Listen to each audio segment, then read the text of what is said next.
doing everything he did to destroy her and was somewhat successful in that, that's exactly what senators need to process. This is not about them. This is about our country. It's not about politics. All right, Tom, Hakeem Jeffries, one of the four who spoke in that first hour of the House manager's argument with Adam Schiff, summing it up, reserving time as they went to a break. They heard from Jason Crow, from Hakeem Jeffries, Adam Schiff, and also from Val Demings, who here gives an overview of the articles of impeachment. President Trump abused the extraordinary powers he alone holds as President of the United States to coerce an ally to interfere in our upcoming presidential election for the benefit of his own re-election. He then used those unique powers to wage an unprecedented campaign to obstruct Congress and cover up his wrongdoing.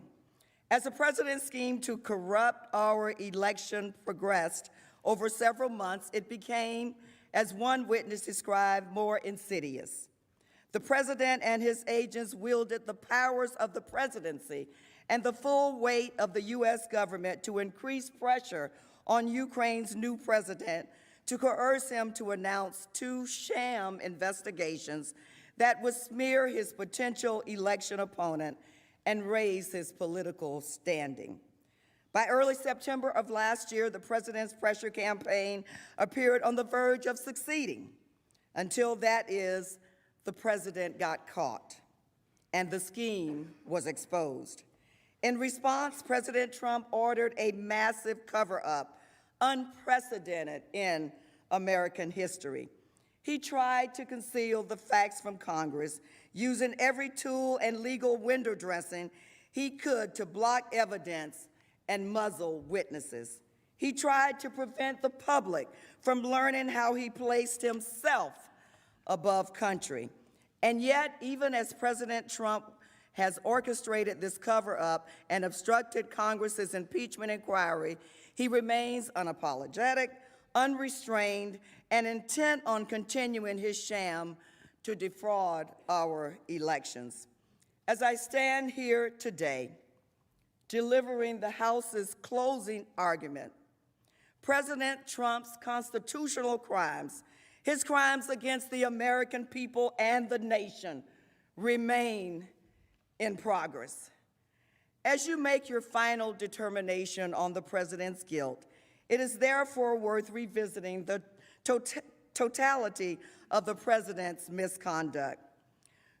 Doing so lays bare the ongoing threat President Trump poses to our democratic system of government, both to our upcoming election that some suggest should be the arbiter of the president's misconduct, and to the Constitution itself that we all swore to support and defend. Val Demings, and part of the closing arguments, which got underway this morning, 11 o'clock Eastern. The Senate is in a break for lunch. They have a total of 4 hours. Democrats using an hour, and there's still more ahead. The Senate gaveling back in about 12:30, so a few minutes away here on C-SPAN 2. We will continue to take your calls and comments. A couple of comments from our Capitol Hill producer, Craig Kaplan, observing the arguments today, saying that inside the impeachment trial, Day 12, where all 4 senators running for president, Bennett, Klobuchar, Sanders, and Warren, are in attendance, seated at their Senate floor desk before heading back to the campaign trail for tonight's Iowa caucuses. After the break there that was announced at noon, he points out that Collins and Murkowski, Senator Collins voting the other day for witnesses, remained at their desks, seated next to each other at the start of lunch break following the House manager's closing argument, first talking with Senators Sinema and Thune, and then just themselves for several minutes. Finally, senators from both parties are now eating lunch in several rooms outside the Senate chamber, as well as in the cloakrooms. We will continue to take your comments, your calls. As you can see, the screen up there from the Senate with the video provided by the U.S. Senate. So if we cut you off short, sorry about that, but we don't have control of those cameras, as I'm sure you may be aware by now. To Downers Grove, Illinois, this is Dale, who's unsure of the president's guilt in the impeachment. Dale, go ahead. Hi, thanks for letting me talk. First of all, I want to say that I was pretty tired of the Clinton hearing when we went through that. But as I listen to all these guilties, I can't help but wonder how the people are kind of so quick, to say guilty. And, with all the weaponizing that we've seen of the government in the last 11 years, that's bad. And, I realize that, nobody's going to get in trouble. So nobody's been getting in trouble. So I can't imagine that Trump is going to get in trouble. And it's just kind of crazy that all this bad is going on in the government. And we constantly get to see that whether you're Democrat or Republican, nobody gets in trouble for what they do wrong. So the government gets to do whatever it wants to do, but the people have to continue to see the government get worse and worse and worse. Also, I have read the transcript, and yes, people talk how it's not the transcript because the transcript, there was no transcript, but everybody that testified about the transcript said it was the transcript.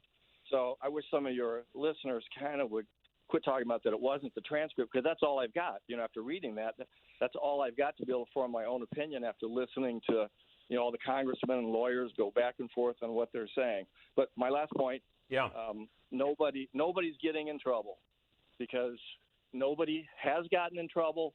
Nobody will get in trouble. And it's kind of be weird that the president of the United States would get in trouble if nobody else is getting in trouble. So when I hear Fox say somebody's getting in trouble or see CNN say somebody's getting in trouble, I just laugh. There's nobody getting in trouble. Okay, Dale, to Joe, Ontario, California. Tell us what you think.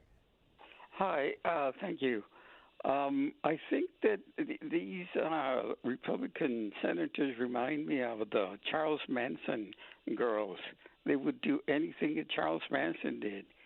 And nowadays, the present-day Charles Manson in the White House telling the senators what to do. And I'm just hoping that the voters are looking and vote out the Manson cult followers, because that's not the way our government's supposed to work. Before they said he didn't do things. Now they say he did do it, but we're not going to vote him out. That is just, oh my God, cult followers in the Congress is just scary. We should not have that. Listen and vote your conscience. We'll go to Stuart, Florida next. And Joshua, undecided on the articles of impeachment. Yes, hello. Hi. So I'm from a classroom in South Florida, history class. And one of the things we've learned is that the Constitution is written hundreds of years ago, obviously. So things change over time, and a lot of things are more up for interpretation. So regardless of whether or not you believe, hey Joshua, don't want to be. I guess we can't hear Senator Klobuchar. Thought we'd listen in, but go ahead with your comments. Sorry to interrupt. Go ahead. Yeah. So regardless of whether or not one believes that his actions were impeachable, we're just kind of wasting everybody's time, because currently the majority of the Senate is Republican, and there's no way that he's going to be removed from office. So, I mean, regardless of whether you think he should be, we're just kind of wasting everybody's time right now, and money and tax dollars. Josh, appreciate you weighing in. Let's listen in to Senator Klobuchar, see what we can hear. It's not enough for them to vote for impeachment. It is enough for a bunch of citizens that care about patriotism and someone who puts our country first. It is enough to make them. Okay. What police are you going to finish? Oh, yeah. What police do you have? What percentage We're of feeling police do you have? good. Yeah, I don't know. I am, I always remind people, when I made that announcement in the middle of the snow, a lot of people didn't even think I was going to make it through that announcement, much less be in the top 5 candidates, which is where I am. We have an incredibly strong team. I am punching above my weight. Everyone knows that when you look at the money spent last quarter. But I have been frugal, and that's allowed me to keep going. And we're headed to New Hampshire, where I have 3 of the 4 top House leaders in the State House have endorsed me, as well as every newspaper in New Hampshire. Hampshire so far. I know you've done, you're doing your job as a senator, but do you think that this has negatively affected your And I'm the grassroots one, the one that went to all 99 counties, so I did a lot of that groundwork.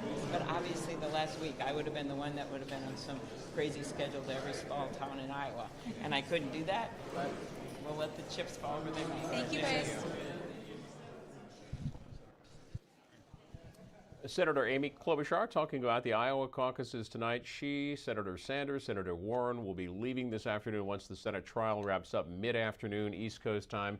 They will be heading to Iowa. Want to let you know our Iowa coverage from Milo, the caucus from Milo tonight, 7:30 Eastern here on C-SPAN 2. The caucus from West Des Moines, Iowa, 7:30 Eastern. Again, that'll be over on C-SPAN. Waiting for the Senate to return. You can see momentarily, so we will go there when they turn on the cameras. So if we interrupt you, we excuse ourselves. Please excuse us, I should say. But we'll go to Cibolo, Texas, and this is Randy. Not guilty, you say?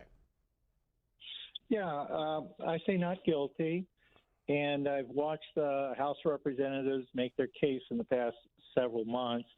And as they brought it to the Senate, I felt that they just failed to bring a complete case. As I listened to all of the facts, it seems that they lack the facts that to back up their case.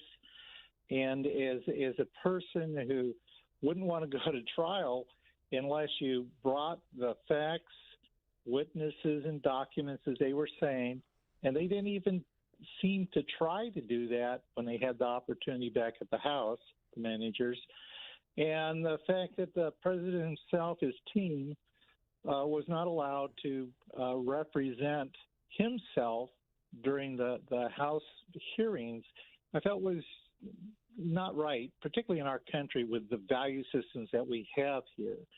And so with those pieces of information missing, I thought that the Senate just did not have enough information to push the case forward.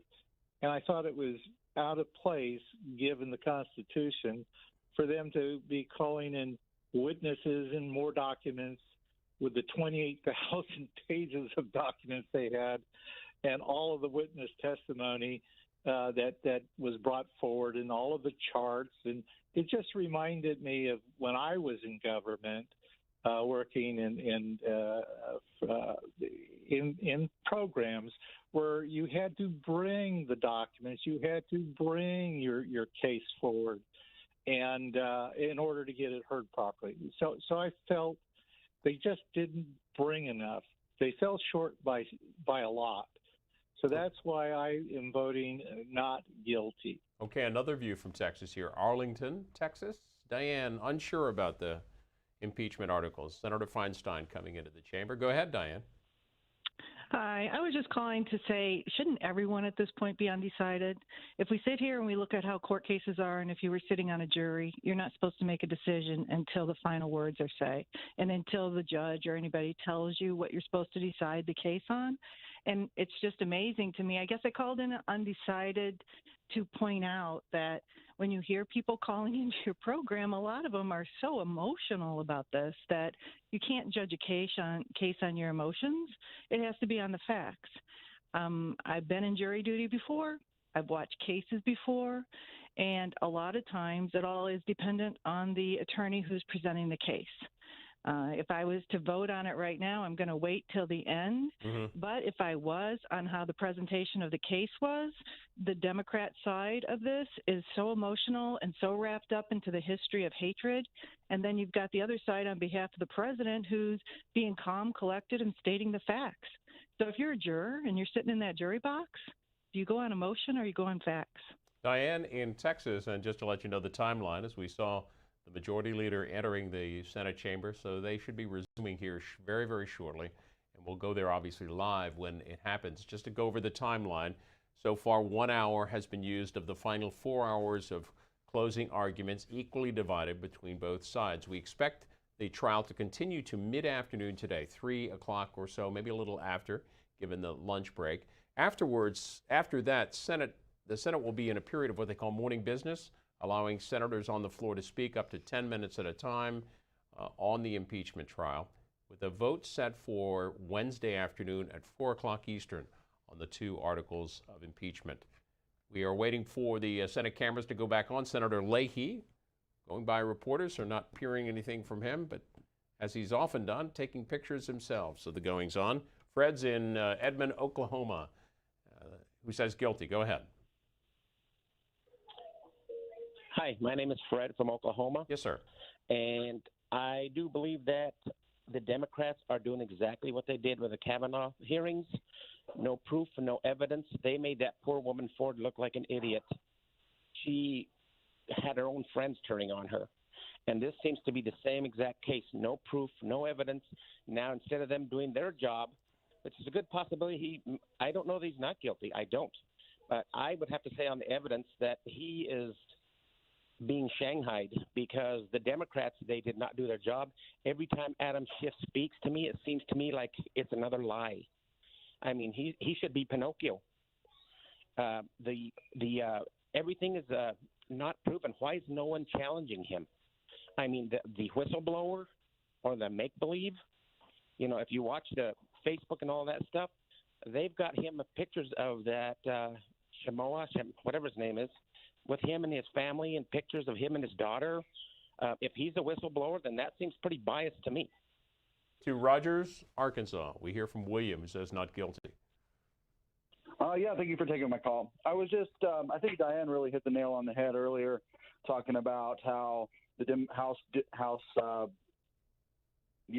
defense was mostly using rhetoric of hatred, and you know, we had the reference to Charles Manson, and then Nazi Germany, and then the emphasis on Vindman leaving his authoritarian country, and I just think it's really to things like that.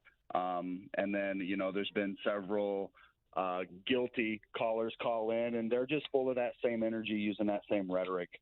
And the last point I just wanted to say was I thought it was really ironic how Schiff used the excerpt from the Federalist Papers that emphasized on false accusations and, standing tall through them, because that really more resonated with me to Trump than it did to the supposed existence of the threats and all that to the people who stood up and did their jobs, apparently. But so you are right. Okay. I'll let you go, William from Rogers, Arkansas. We go to Sarasota, Florida, and hear next from Eric. Hey, good afternoon. How are you? Fine, thanks. Good. Thanks for taking my call. I just wanted to say that a lot of these people, I say definitely guilty. I don't understand.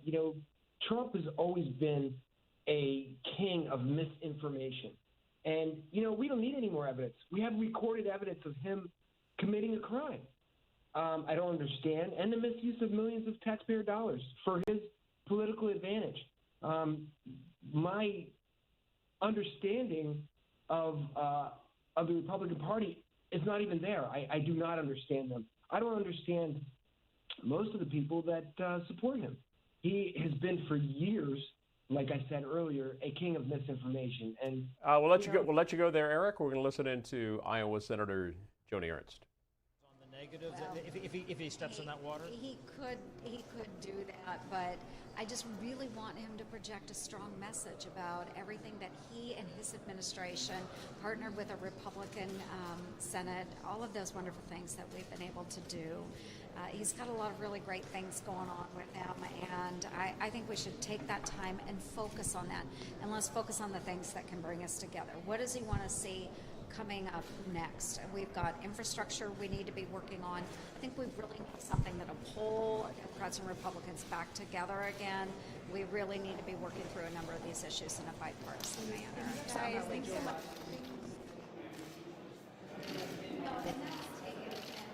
That was taken out of context. The point is that the bar has been lowered so badly by Democrats that if you have, regardless of who it is, you have one person of one party that's president, you have a Congress of a different party, that they could impeach for whatever they want. That's what those comments meant. It wasn't directed, it was a hypothetical, so it wasn't directed specifically, just a hypothetical. I think we have to be judicious in what we're doing as a Congress, especially when it comes to something so important. And something as significant as the removal of a president. And I think the bar has been lowered. And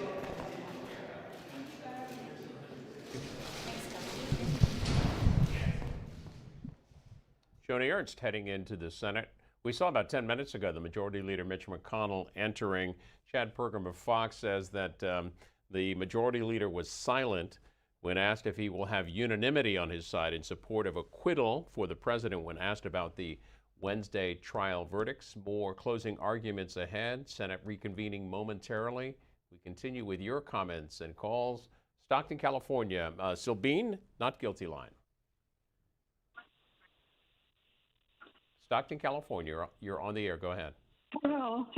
I'm Hi. from Stockton, California. I'm Sylvia. Hello. God bless you. And I'm not going to make a lot of explanations. I'm for voting no, non-guilty. The reasons are obvious. And since 2005, two very well known, they prophesied that this country was going to be divided in a huge division, but nobody knew which kind of division. So some of all thought that they were through earthquakes or whatever. But this division is going to be bigger until it is going to be the end of that, and we are going to have a very, very nice time for this country, because this country is a blessed country. So thank you for listening to me. Thank you. Senator Kevin Cramer there talking with reporters. Or microphones aren't picking that up, so we'll go to Alexis, Somerville, Massachusetts, waiting for the Senate to return, but go ahead, Alexis. Yeah, I think it's really interesting that the question you're asking people to call in for is guilty versus not guilty. I think the evidence is pretty overwhelming that Trump is guilty. The real question is, does it even matter? Is it impeachable? I think that's kind of the argument that both sides are trying to make. And, you know, it's very interesting to see Republican senators even say, yes, Trump is guilty. Mm-hmm. Yes, this could be impeachable, but the real crime would be to pull a president out during an election year. That's what would divide the country. I think the country is already pretty divided.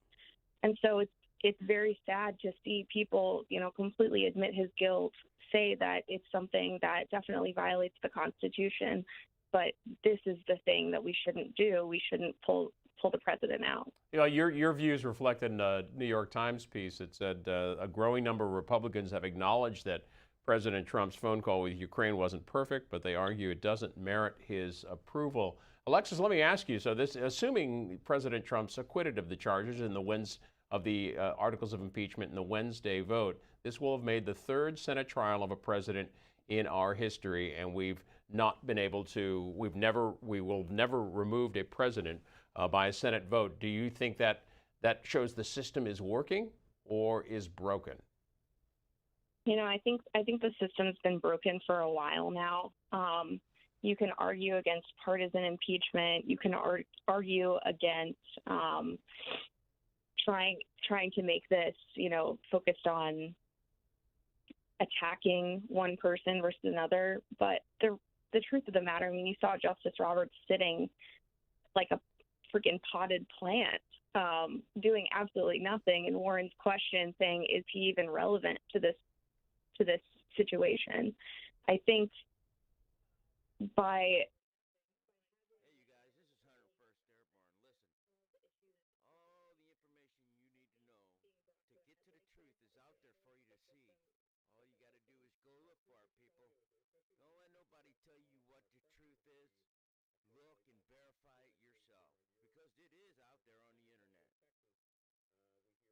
Martina on the guilty line. Keep in mind, Martina, the Senate's going to gavel back in here momentarily. We may cut you off. Go ahead. Okay. I was just calling because I'm very frustrated.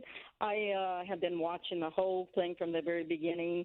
I'm very in tune at everything that has been presented, and I believe it's impeachable, and he should be. I mean, he was impeached, but he should be removed. I know they're not going to do it because Republicans are not going to do it. And I'm a former Republican until Trump came along.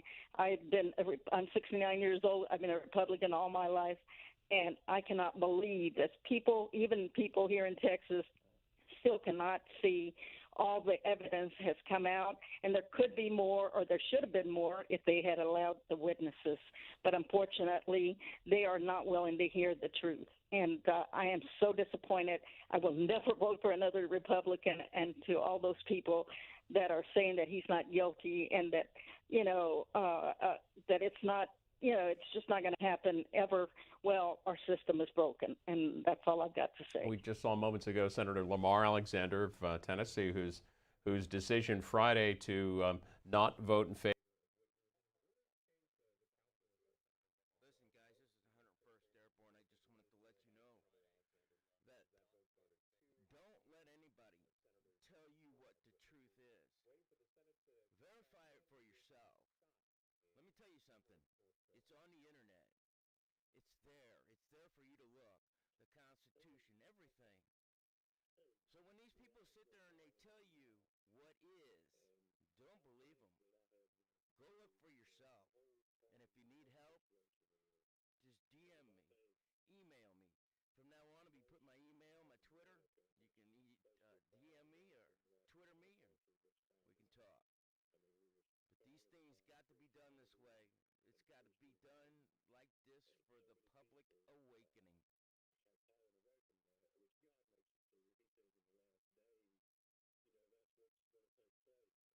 That people will take, the truth and flip it over into a lie. And you see that, so much today when you turn the news on. I'm going to put you on hold for a second. Hang on the line. We're going to listen into Senator Blunt here, talking to reporters. After 10 games, they were 6-4. This is the same team that won the last 9 games that they played straight. And I will admit, even with that, halfway through the fourth quarter, I was saying to my wife, Charlie, my 15-year-old son was with us. He's a big fan. He said, "No, I wish we could have won this game, but it sure looks like to me." And we'll go back to our caller in Cameron, North Carolina. Scott, sorry to interrupt. Go back with what you were talking about. Yes, sir. Well, and what I was saying is, and I put undecided on there because I think there probably was some wrongdoing on Trump's part, but as where it was impeachable or not, that's up to the Senate to decide that. But the bottom line, what I was getting at is our country is divided so bad right now, and you got the Democrats and the Republicans, and I'm going to go back to Scripture. God says that a house divided will not stand. So you're automatically setting up for failure when you vote a Republican card or you vote a Democratic card. You're dividing your country right out of. We'll let you go there. Senate Thank you. will come to order.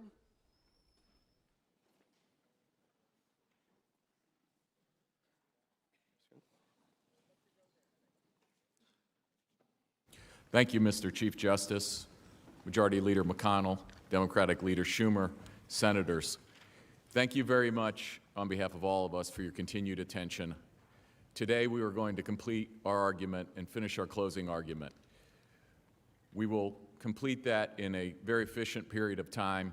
You understand the arguments that we've been making, and at the end of the day, the key conclusion, we believe the only conclusion based on the evidence and based on the articles of impeachment themselves and the Constitution, is that you must vote to acquit the President. At the end of the day, this is an effort to overturn the results of one election and to try to interfere in the coming election that begins today in Iowa. And we believe that the only proper result, if we're applying the golden rule of impeachment, if we're applying the rules of impeachment that were so eloquently stated by members of the Democratic Party the last time we were here, the only appropriate result here is to acquit the President and to leave it to the voters to choose their President. With that, I'll turn it over to Judge Ken Starr, and we'll move through a series of short presentations. Thank you.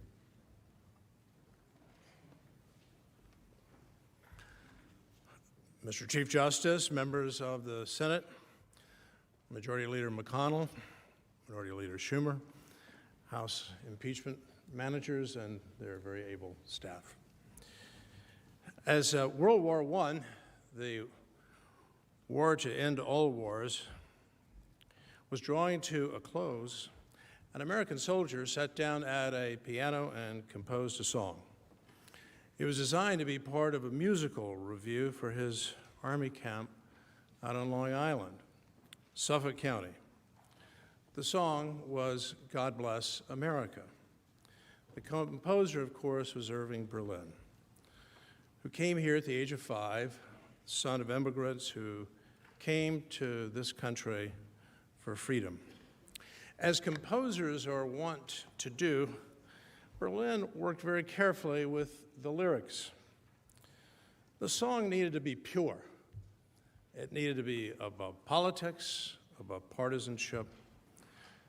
He intended it to be a song for all America. But he intended it to be more than just a song. It was to be a prayer for the country.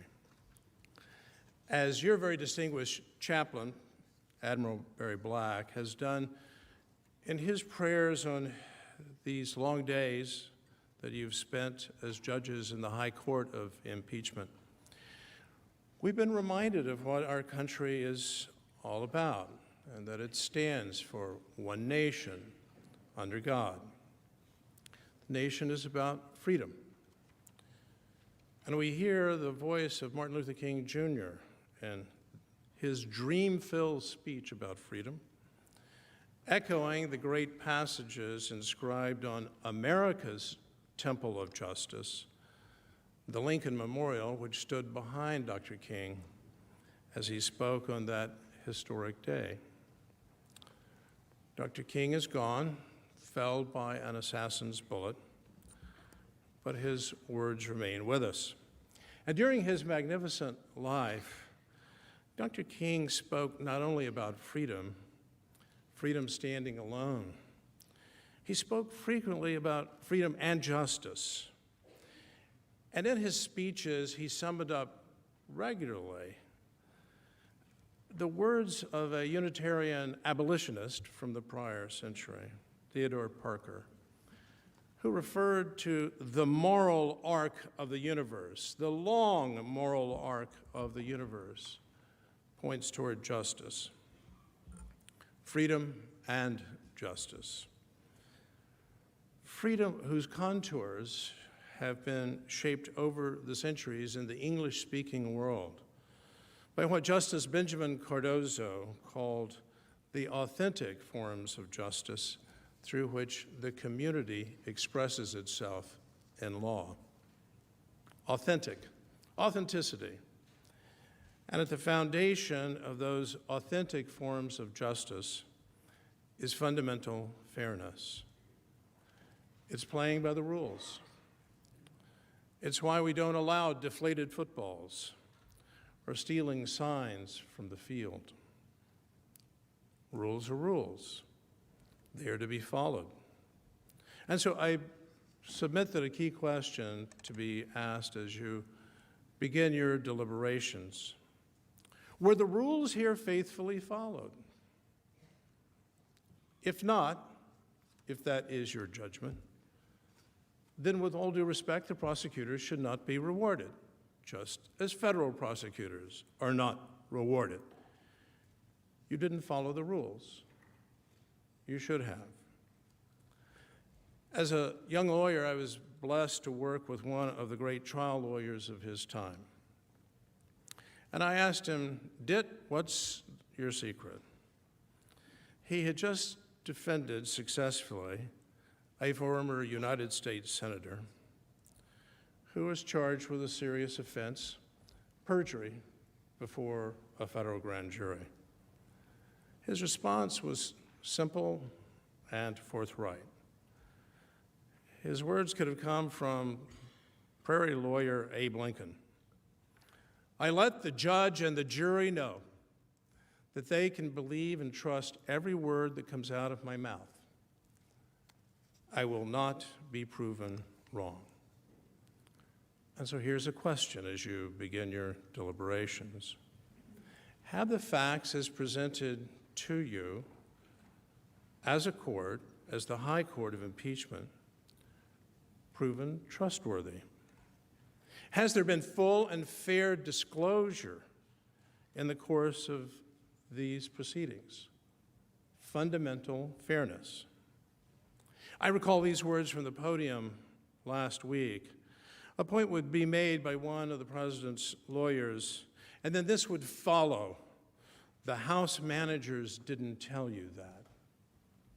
Why not? And again, the House managers didn't tell you that. Why not? At the Justice Department on the 5th floor of the Robert F. Kennedy building is this simple inscription: "The United States wins its point when justice is done its citizens in the courts." Not did we win, not did we convict, rather the moral question: was justice done? Of course, as has been said frequently, the House of Representatives does, under our Constitution, enjoy the sole power of impeachment. No one has disputed that fact. They've got the power, but that doesn't mean that anything goes. It doesn't mean that the House cannot be called to account in the high court of impeachment for its actions in exercising that power. A question to be asked: are we to countenance violations of the rules and traditional procedures that have been followed scrupulously in prior impeachment proceedings? And the Judiciary Committee, the venerable Judiciary Committee of the House of Representatives, compare and contrast the thoroughness of that committee in the age of Nixon, its thoroughness in the age of Clinton, with all of its divisiveness, within the committee in this proceeding. A question to be asked: did the House Judiciary Committee rush to judgment in fashioning the articles of impeachment? Did it carefully gather the facts, assess the facts, before it concluded? We need nothing more than the panel of very distinguished professors and the splendid presentations by both the Majority Counsel and the Minority Counsel. We asked them questions. The Republicans asked them questions. We heard their answers. We're ready to vote. We're ready to try this case in the high court of impeachment. What was being said in the sounds of silence was this: we don't have time to follow the rules. We won't even allow the House Judiciary Minority members, who have been besieging us time and again, to have their day, just one day, to call their witnesses. Oh yes, that is expressly provided for in the rules. We'll break those rules. That's not liberty and justice for all. The great political scientist of yesteryear, Richard Neustadt of Columbia, observed that the power of the president is ultimately the power to persuade. Oh yes, the commander-in-chief, and yes, charged with the conduct and authority to guide the nation's foreign relations. But ultimately, it's the power to persuade. I suggest to you that so too, the House's sole power to impeach is likewise ultimately a power to persuade over in the House. A question to be asked: in the fast-track impeachment process in the House of Representatives, the House majority persuade the American people? Not just partisans. Rather, did the House's case win over the overwhelming majority, a consensus of the American people? the question fairly to be asked. Will I cast my vote to convict and remove the President of the United States when not a single member of the President's party, the party of Lincoln, was persuaded at any time in the process? In contrast, and when I was here last week, I noted for the record of these proceedings that in the Nixon impeachment, the House vote to authorize the impeachment inquiry was 410 to 4. In the Clinton impeachment, divisive, controversial, 31 Democrats voted in favor of the impeachment inquiry. Here, of course, and in sharp contrast, the answer is none. It is said that we live in highly and perhaps hopelessly partisan times. It is said that no one is open to persuasion anymore. They're getting their news entirely from their favorite media platform. And that platform of choice is fatally deterministic. Well, at least the decision of decision makers under oath who are bound by sacred duty, by oath or affirmation, to do impartial justice, leaves the platforms out. Those modern-day intermediaries and shapers of thought, of expression, of opinion are outside these walls where you serve. Finally, does what is before this court, very energetically described by the able House managers, but fairly viewed, rise to the level of a high crime or a misdemeanor, one so grave and so serious to bring about the profound disruption of the Article II branch, the disruption of the government, and to tell the American people, and yes, I will say, this is the way it would be read, your vote in the last election is hereby declared null and void.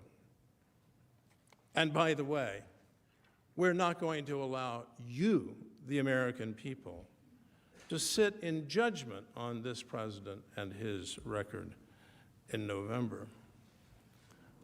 That is neither freedom nor is it justice.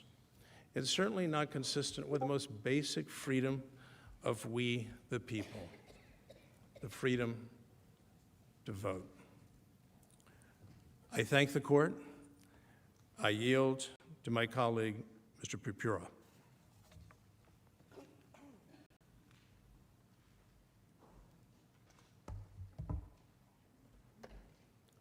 Mr. Chief Justice.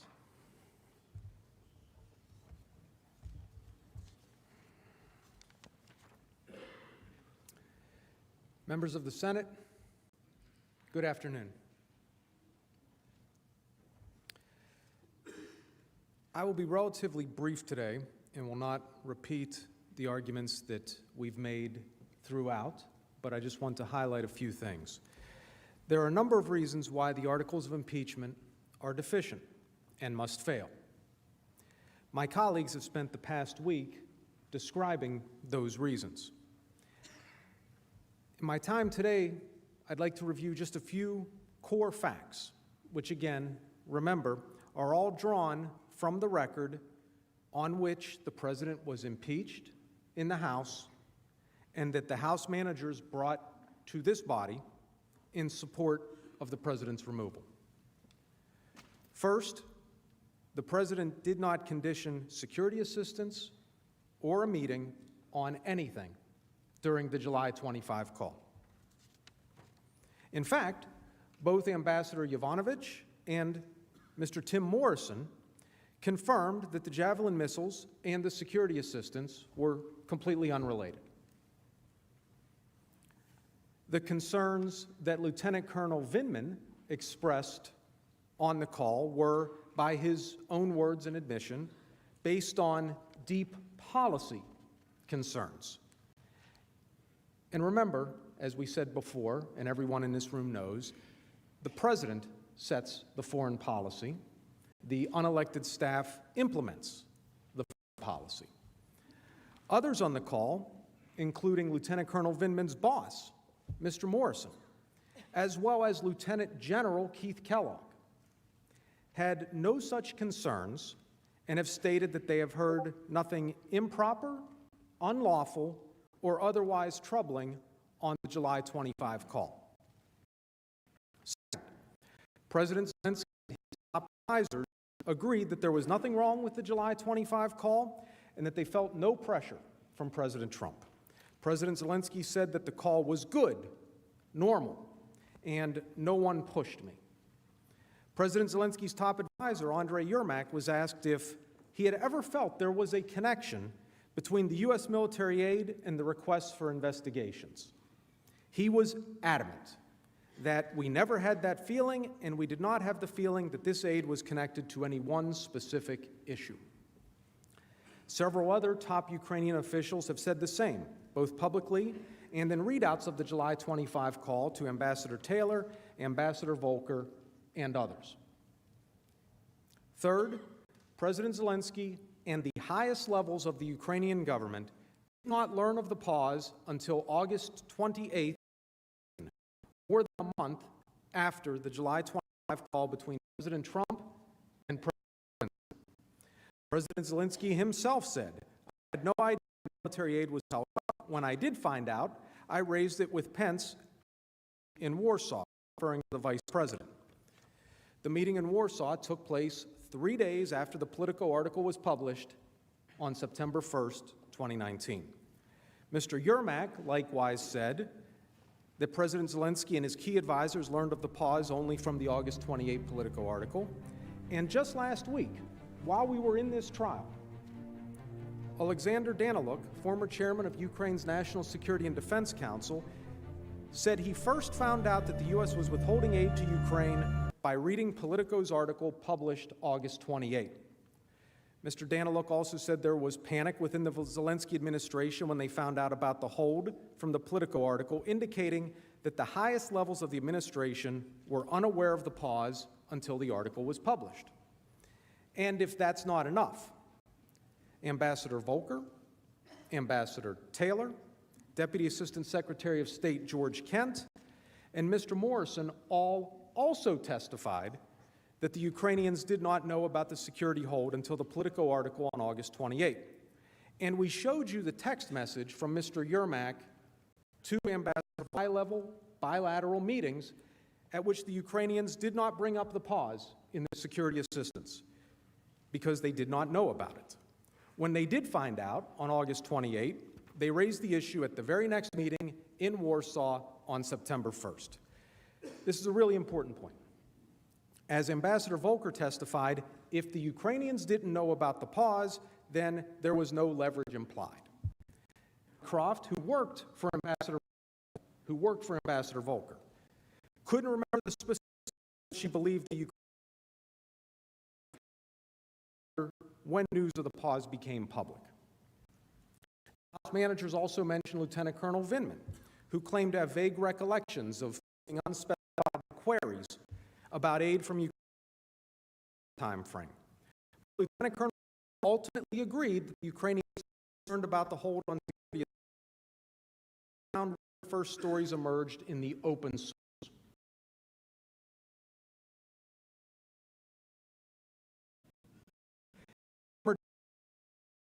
Protocol's pause in July is inconsistent with statements by her boss, the then Foreign Minister of Ukraine, from a news article of which the August 28 article was the first, as well as those of all of the other top-level Ukrainian officials I've mentioned